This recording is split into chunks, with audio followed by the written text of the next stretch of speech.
Welcome to the Speaking Podcast. You can find all our episodes on speakingpodcast.com or also on BitChute and YouTube as Speaking Podcast. I also have the Awakening Podcast, the Learn Polish Podcast, the Speaking Podcast, the Meditation Podcast, and the Crypto Podcast, and all can be found on roycollin.com. Today, my guest, entrepreneur, please welcome James Ontra. Thank you, Roy. It's happy to be here today. So I always like my guests to introduce themselves to the audience because I think you'll do a better job than me reading something. Well, thank you. I didn't expect it that way, but that's fine. My name's James Ontra. I'm co-founder of Shufflrr. Shufflrr is presentation management. We provide a platform for managing and making presentations easier for a global organization by providing a structured story that they could reuse into new presentations. It helps everyone speak better throughout a global organization. Okay, excellent. And before we delve into the presentation, because I think every speaker, everybody that's on stage, it's all about presentation. So I'm sure you'll be able to help them on that. But I always like to know, I know you're an entrepreneur from a young age, but regarding public speaking from school age, whatever, how did you get into it? Was it something you feared? I don't know if it happened naturally. And it's almost like, I guess I have a weird thing just came up. If when you were a little kid and your mom came in and said, who destroyed this room? And you went, a dragon came in and flew and knocked everything over. And it was at that moment I kind of recognized I had a little public speaking in me, because you have to be convincing, you have to be persuasive, you have to be confident, you have to go through it. And might be a bad example because it was a straight up lie, but we're all public speakers at heart. Very good. So regarding presentation, because I know in the business that you do it, but like what kind of tips and tricks can you give people? Because a lot of them are doing it wrong. Yeah, presentations are, how should I say, every presentation is a story and every slide is a scene. And you should consider your scenes or slides as you're a movie maker and say, why is that slide there? And what do I want my audience to feel? If you ask why and what on each slide, you're probably going to move people through a story better. That's a simple one, and you'll weed out the nonsense. I'll tell you, if you ask why and what, those two questions on each slide, chances are you'll weed out 3 or 4 of the slides and make your message more concise, more direct, and people are used to that nowadays. So I know that you got 93 Young Entrepreneur of the Year. You might let me know. Yeah. You might let me know about that. Oh, I've been an entrepreneur since a young age. At college, I published pinup calendars. I printed T-shirts, hundreds, if not thousands of them, different designs. I was co-founder of a bar called the Velvet Elvis, which allowed me to win the award Young Entrepreneur of the Year for 1993 in Houston, Texas, from the SBA, the U.S. Small Business Administration. But nothing was more entrepreneurially than coming together and starting, a real software company like Shufflrr. I'll tell you that much. And we've spent 20 years doing it at this point. And I believe, is your sister part of Shufflrr as well? Because I believe yes. So my sister and I have worked together 20 years, and we've built this company together. We went from, I'll give you a little history, and you can see the pictures behind me. These are slides. Through the years, I'll give you the whole thing. In the 90s, it was called CD-ROM. And CD-ROMs is a series of slides, images with text and video that is a library of slides that you can access through interactivity. I was a salesperson for a company at that, and that company grew into a big web company. And the web company was very profitable. They did all their things, but they didn't like the CD-ROM. That was old technology in 2000, and decided to shut it down. I wrote a business plan and raised some money, and they called all the group in and said, James has written a business plan. We're shutting down this department. You can go with him or you can work with me. 8 people raised their hands. We spun out a company called Iguana Interactive, and it was the first presentation management company. We signed up high-end clients who were launching networks at the time, the NFL, the NBA, the Mercedes-Benz was a client, British Airways, and NBC, ABC, big media companies. And their problem was multimedia and presentations. I need to show a video of my show and then the data of why it's good rating so they can sell that. And I'm going to get to that concept because that's a concept of public speaking. What they did is setting up the structure. But we made these high-end presentation systems with animations and such, and they were specialized, and we were a high-end consultancy. We did very well, and YouTube came up and ruined our value equation. The concept of a 30-second video for $50,000 changed into, wait, my grandmother can make a DVD for our family reunion pretty well, and everyone's got a phone in their pocket, so what's the deal? It changed everything. So Alex and I took that knowledge and put it into a software product called Shufflrr, which created presentation management. Presentation management is a structured storytelling publishing tool for your global organization so that your marketing and sales group they can publish the best slides, and people in your organization, 2 or 20,000, can pull from that library slides, repurpose a compliant, up-to-date presentation, hit save, maybe make a new slide with a few bullet points for Dr. Schwartz or whoever they're pitching, and be out the door. That basic publishing model of presentation slides is how you up the game for public speaking across your entire global organization.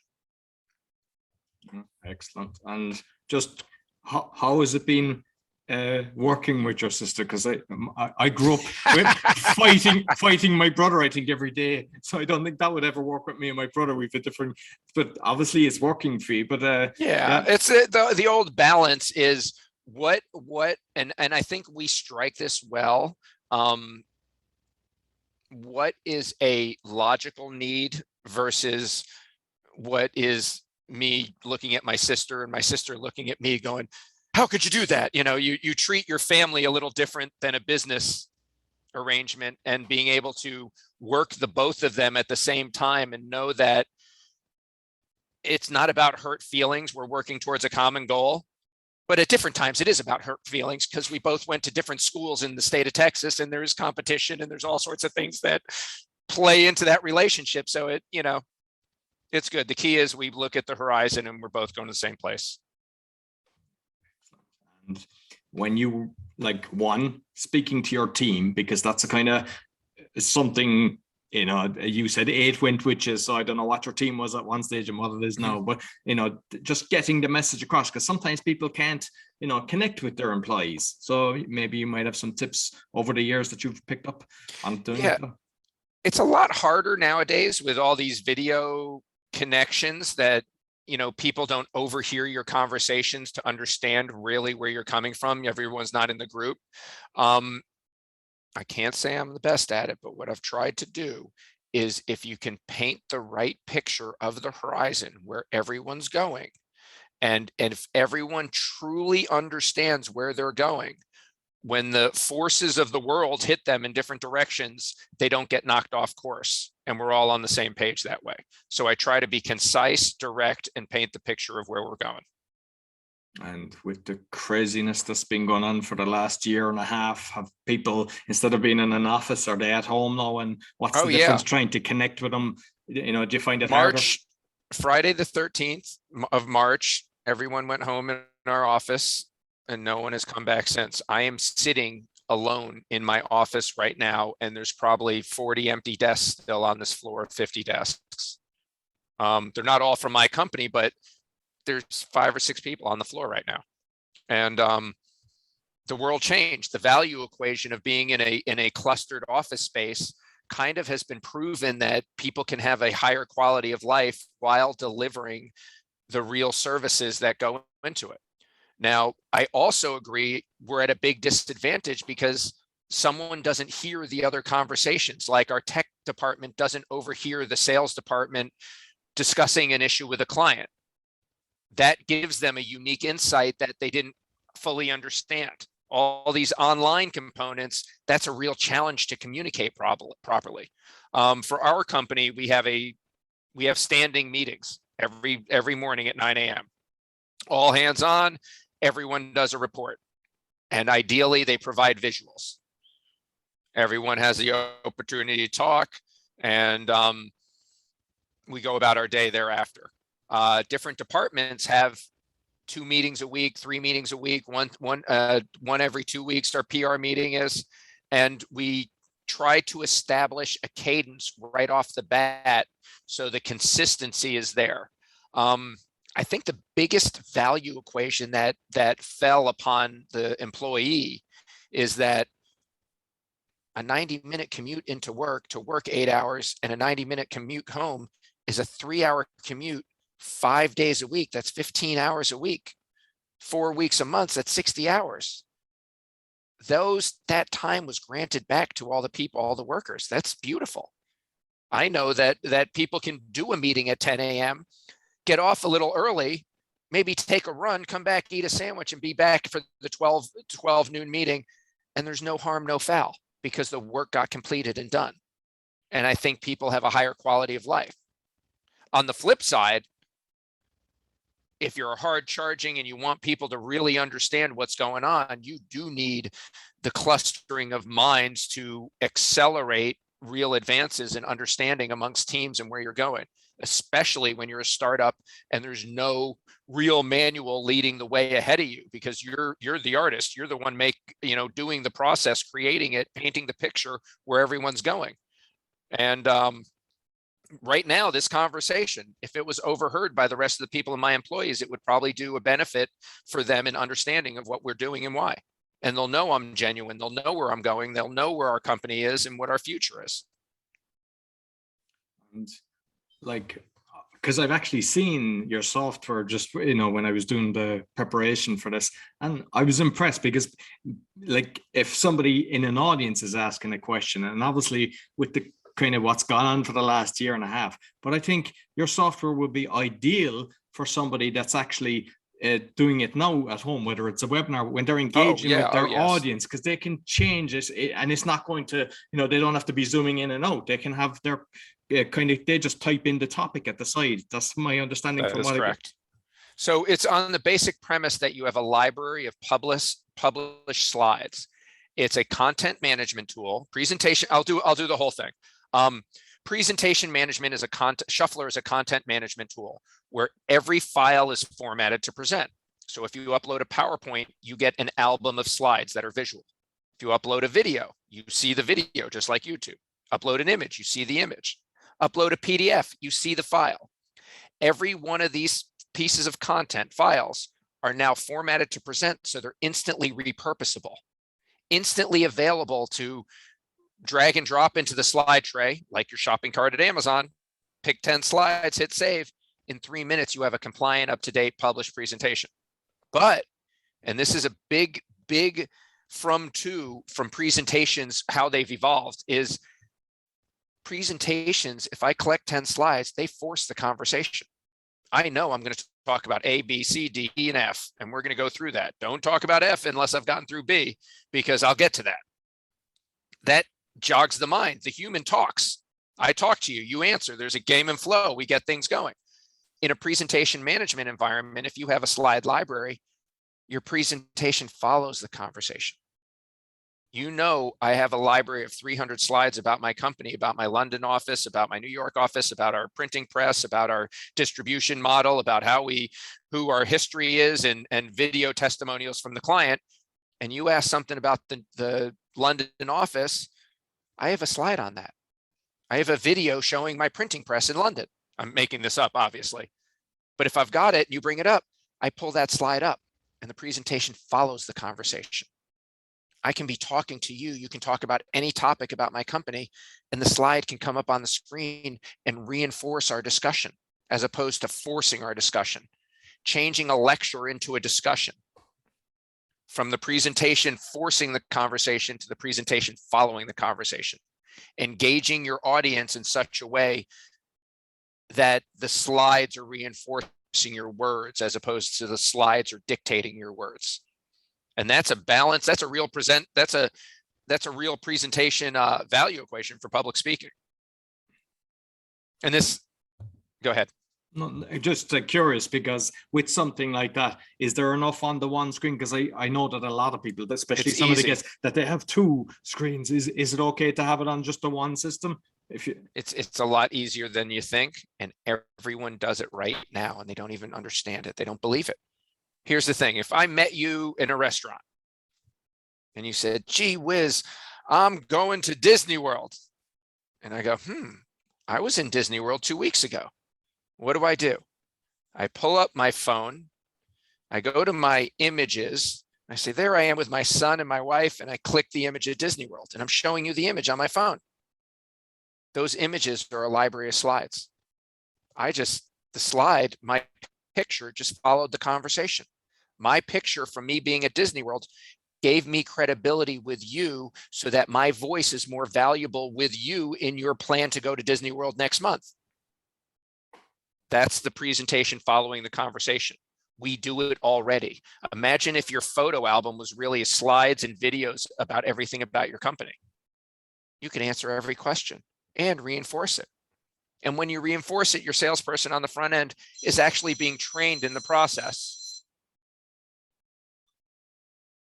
And makes sense. No, of course it does. And the stuff that you're doing then, are you saving it to the cloud so that if somebody basically logs into someone else's computer, that they'd have the system there, or is it that Oh, yes.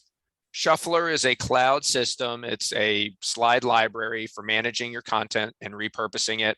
You can share links, you can share presentations, any browser it works. It works on any device. You can be on a phone, iPad, it's universal. And since it's on the cloud, it's available everywhere, and it supports this distributed model, if you will.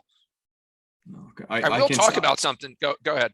No, I can see it as being a huge advantage because not every speaker is able to speak without their slides. I've seen people, their computer crashes or whatever. This is a real backup plan for somebody, because if they have a problem with their PC, they can just borrow someone else's and they're good to go. All you need is a browser. That's right. And presentation management, to be quite honest, Shufflrr is going to push into areas that turn your phone into your broadcast tool, in that when we're allowed to be back in the same room again, like lecture halls, shouldn't your phone be your microphone? If you walk in any microphone, shouldn't the screen behind you come from your place on any browser?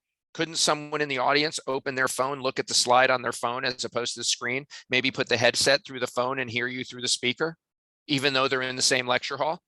Suppose the lecture hall fills up and you're out in the hallway. You get the real thing. Suppose you're getting that real thing and you're actually in Singapore, not in the lecture hall, coming from a cloud library. This is used in a variety of places. Here's one. There's something called AdCom in the pharmaceutical industry. And the pharmaceutical industry, to get a drug approved, you spend hundreds of millions of dollars testing and finding out how it works, and doctoral studies and how it works in this group, and it goes through tests, and they create so much data about a drug. Thousands of slides, literally thousands of slides of the molecules bonding, and why, if there's one less nucleus on it, it doesn't bond properly, and therefore the cancer can't grow. And since the cancer can't grow, they want a patent for this drug so that they can make billions. All on it. So this comes down to something called an AdCom presentation. And this is where the big drug company sits down in front of the government. I'm talking about the US government in this case, the federal FDA, and they have to answer questions. And they have the FDA in front of them and they ask questions. So how does that work on the elderly?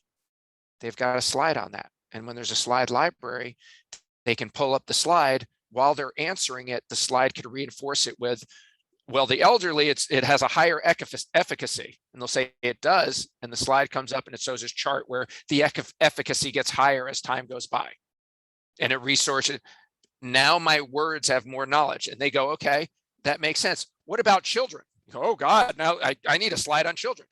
Type children, the slide's there, you see it, it comes up, answers the question. Hundreds of millions, if not billions of dollars rely on this presentation. And it relies on this presentation following the conversation because it's an interview. It's not a presentation by the drug company. It's an interview by the by the government saying, is this going to hurt people or not? And they have to answer questions. So it's the presentation following the conversation. This is a core component where presentation management kind of comes from. And with NASA, then how did that one work? How does is it NASA themselves or a client? Yes, and the space station. They have beautiful stuff up there. It's not, I can't really comment how they use it that way. It's too direct. If that makes sense, Yeah. There's no anonymous organization called NASA. Well, maybe there's SpaceX and Blue Origin. That's wrong. But, in any case, they have beautiful pictures and beautiful presentations. And quite frankly, there's a lot of detailed analysis in their operations.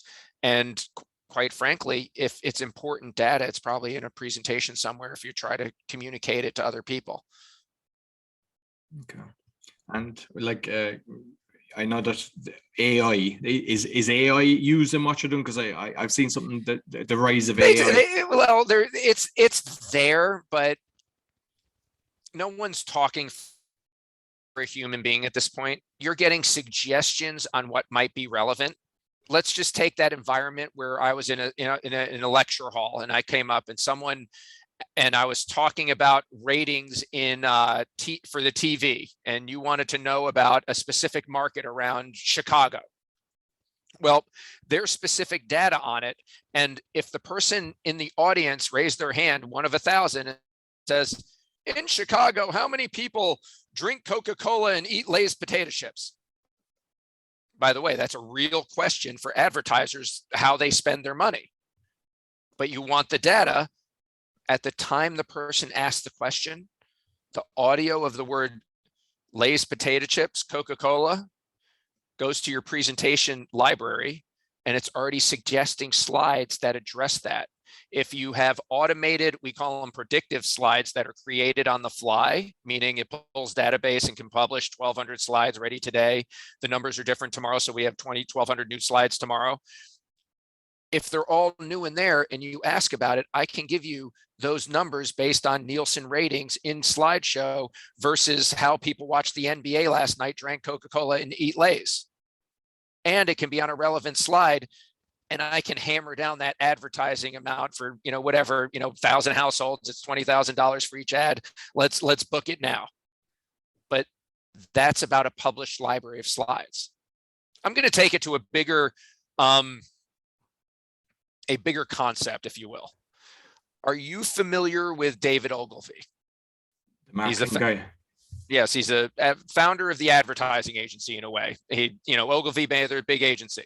And what he was able to do was convince the corporate world that if you aggregated all your advertising, all your marketing and sales support money and gave it to an ad agency, you'd get better creative, better placement, better tracking, better marketing, and in turn, you can sell more widgets, right? Basic thing. And what he did, he said, okay, let's get a strategy together. Let's get a strategy for TV, a strategy for radio, strategy for billboards, consistent billboards. Let's get a strategy for print. We're going to mail you stuff every week. There's strategies for the web. This podcast is a strategy for me for marketing Shufflrr.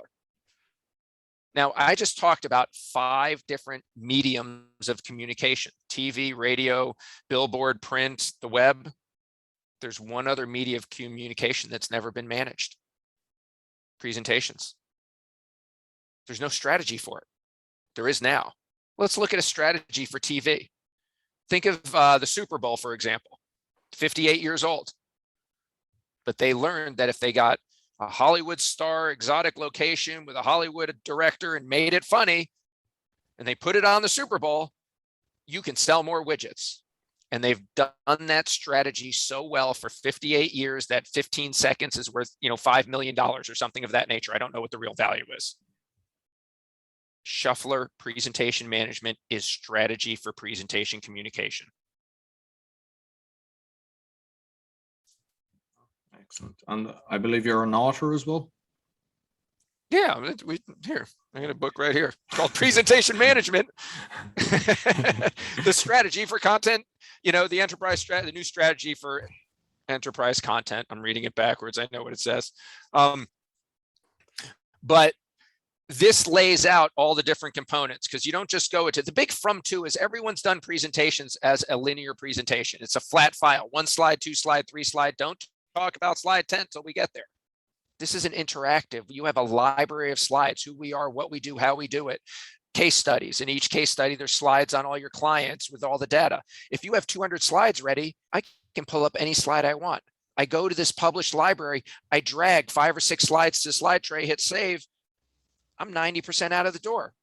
Think of 2,000 people in your company doing presentations, and think of them opening one, closing one, opening another, closing it, opening a third, saving it out, renaming it, going back to the first one, copying and pasting, calling Susie in the other room, getting that slide from last summer's picnic and bringing it in here and saving it out. I just spent 2-3 hours. US Bank outright said, you changed the timing when our people created new presentations from 5 hours to 5 minutes. And you think, how can it be 5 hours?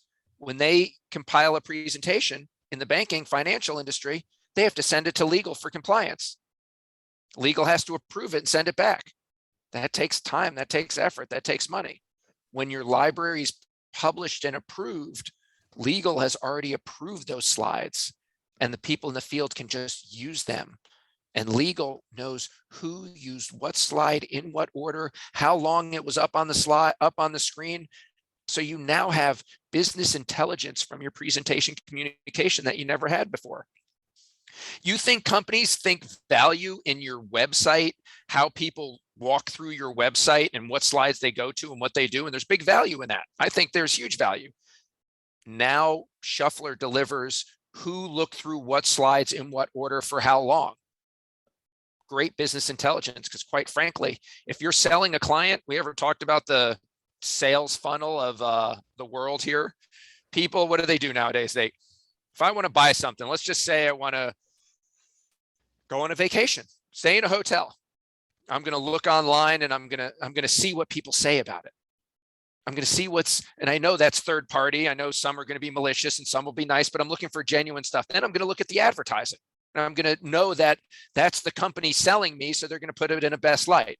Then I'm going to go to their website, and I know that's exactly what they're doing and how they put themselves forward. Then if I really want to do it, and it's a big purchase, I somehow contact someone. At that time, there's a personal presentation. The funnel goes right down to a presentation. And I don't care if someone read something online that was so convincing. If your presentation gives off the wrong energy, they're not going to buy from you. But if they think your ad out in Times Square is weak and they know you're sincere and genuine and your presentation is, they're just as likely to buy your stuff.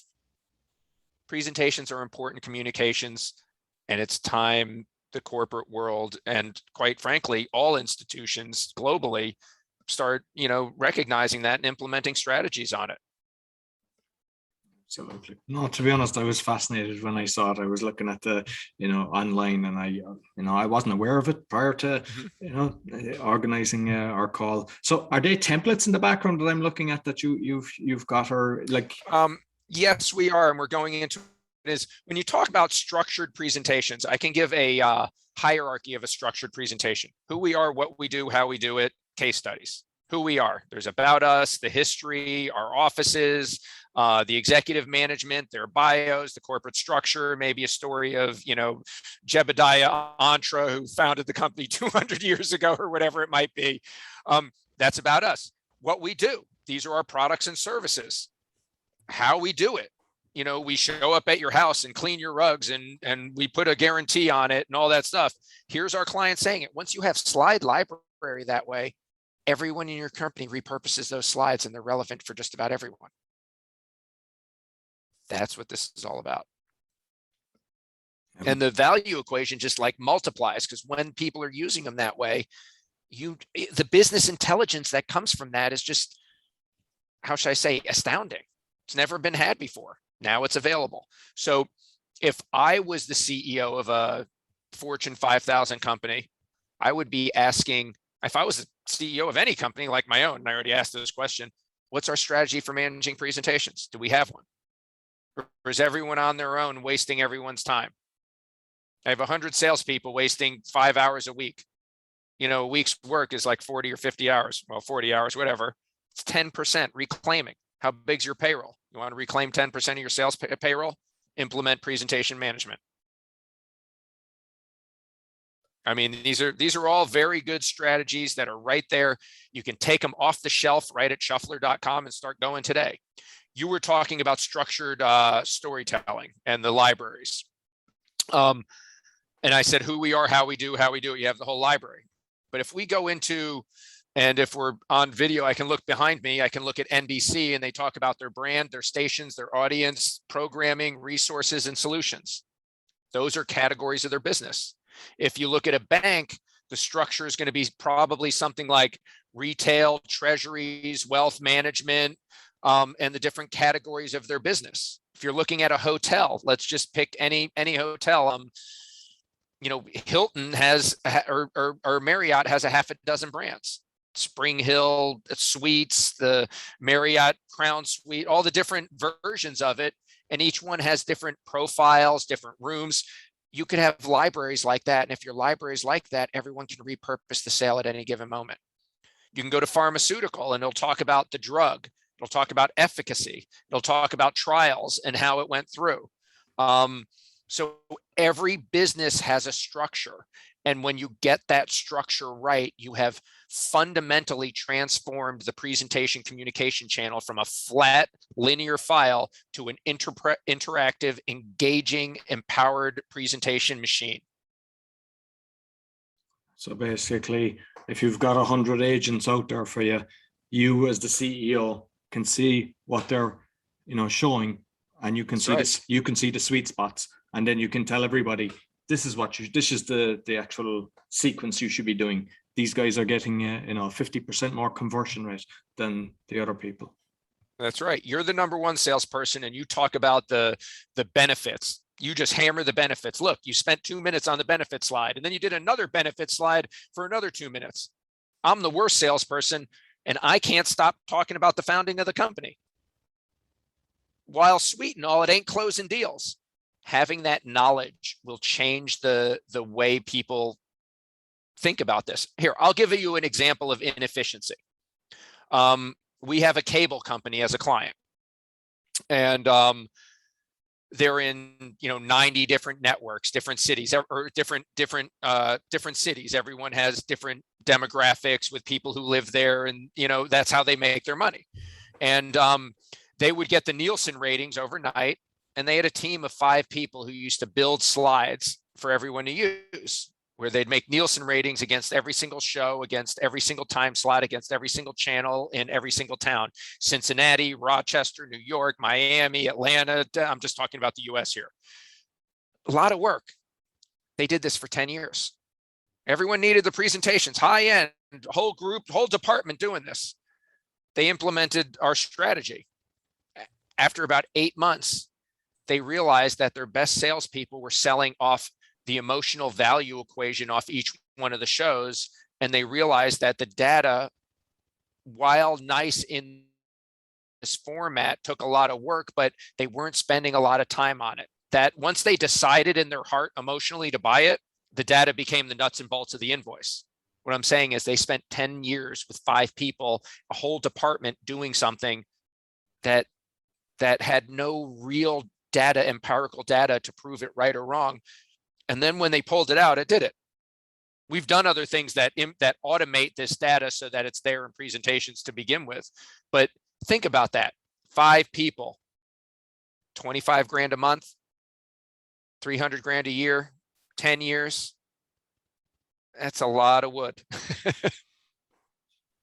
So that's just one value equation that was turned out with true empirical data about presentation management and the value when implemented across your enterprise. Excellent. And what topics are you covering in your book? Are you covering more all relating to the company, or are you covering all? Well, excuse me. We have a second book coming out in a few months that talks about structured storytelling and elevating the storytelling for your organization. You could read the book and implement the basic principles of it within your organization. You could go to Shufflrr and get it going just as fast and know what's going on. It's about taking them step by step and understanding it. It's not a one-step thing. It seems like, I guess the hardest part is, I'll do an analogy. Clean your room. That's the worst thing anyone wants to hear. Clean my room. No, it's a mess. Just get out of here. Well, your slides are a mess too. Clean them up. You don't want to hear that either. So what we do is provide a way that you can clean your room easy, or you can make a slide library easy. And how do we do that? As opposed to cleaning your room, just push all that crap into one pile in the center of your library, in your room. Now we're going to stand outside the door. I see 6 pairs of pants. Pick your best pair of pants. I see 5 slides about the history of the company. Let's pick the best history of the company, and everyone's going to use that. I see you have 10 pairs of shoes. Oh, you like wearing the good ones in your sneakers. Let's take those 2 pair. Let's talk about your printing press in London. Look, you've got 18 slides of it. These 2 slides do it well. Let's bring them in. You're now assembling the best, the cream of the crop, the slide library. And in the process, you're publishing it to the other people of the organization. Once your marketing has gone through it that way, don't forget, a video is a slide. If your company has a half a dozen video testimonials or whatever they are, just put them in there. They're easy. Just drag the video in and play it. That's the next 30 seconds you're going to watch. It's full screen. That's a slide. In this process of cleaning your room or cleaning up your slides, once the library is made, everyone in your company, the moment they see it, because everyone hates to build presentations. They're like, oh, that burns a hole in my gut. You got to do a presentation Tuesday. You're like, great. Oh God, I got to make a presentation on Tuesday. In this, you take 5 minutes and you're 90% there. You add a slide about the opening and the specific goal, maybe a full few bullets about the company donates to the cause of this target, and we're happy to have you here today. We put an ending slide that says, buy our product, or, we'll give you the best price today or whatever. And they're out the door in 20 minutes. You're not, and you look better than you did before. You don't play with the logo. You don't bastardize the brand. You don't change the fonts. You don't introduce a new slide unless, you know what I mean? And legal has looked at it. It's approved. So they don't have to go back for 28 people using that safe harbor statement and know that it's the right one for the right financial product that they just pitched. And by the way, if your client bought that financial product, can you prove that you showed that safe harbor statement right after it? Now that they lost their money and they're suing you, do you have a record of the presentation when you told them about the risks of investing in this particular instrument? Presentation management will deliver that. Just with gold. Especially in America, because everybody wants to sue everybody. So yeah, there's a lot of lazy people looking to sue and to get it done. The non-creative trying to take out the creative. It's amazing. Yeah. No. Sad, but we're all human, and that's what people do to survive. We do the best we can. That's why you gotta, And like you mentioned, how fast you can do that. Because I've used Prezi, I've used PowerPoint. And for me, creating something, it takes, some people are good at it because they're constantly doing it, but it takes ages to do that. And just listening to, the way that you said it and how you can kind of shuffle around. And if somebody's asking you a question, I think it's a fantastic system. And for all the presentations, PowerPoint is the content creation tool. You use PowerPoint to put them up there. Yes, we have an editor that does some management of it, but fundamentally, all these slides are in PowerPoint. And when I say fundamentally, they're in PowerPoint, but the corporate libraries of the world are in PowerPoint. I want to do a little history of presentations here for a minute, if that's okay. Of course, yeah. All right. Presentations have been around since the caveman. Writing on the wall. That was a presentation, right?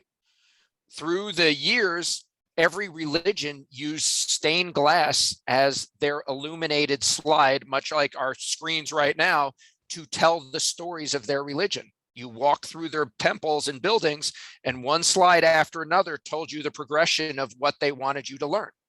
That is slide management. That was about educating the world, bringing them through. Think about every university. Every single university is built around lecture halls. And every lecture hall is built around a presentation. Is there any tool that manages those presentations? Go into corporate world. It's about corporate presentation. We go into the David Ogilvy story about TV, radio, billboards. Presentations have been very important to human communication through the years. And it's time we manage them properly with technology. That's what Shufflrr is all about. Excellent. And I know that because a lot of the listeners are speakers that want to actually just improve, sharpen their tools. And I think this is something that I haven't been aware of. And I know that a lot of people will, check it out. So how can people get in contact with you? What's the website and everything? It's shufflrr.com, SHUFFLRR, 2 F's, 2 R's. And you can set up a site for free. Under 5 users can use it for free all you want. So you can start setting it up within your organization and organizing your stuff before you show it to anyone else. Shufflrr.com. It's easy as any SaaS product that way. Well, when the introduction is free, I think everyone, it's worth checking out. So listen, James, thank you very much. Really appreciate it. Thank you, Roy. I appreciate your time today and inviting me on your show. No problem. So that's all for the Speaking Podcast. You can find all our episodes on speakingpodcast.com. As mentioned, we're on BitChute and YouTube. Be sure to give us a 5-star rating, share with your friends. Until next week, take care.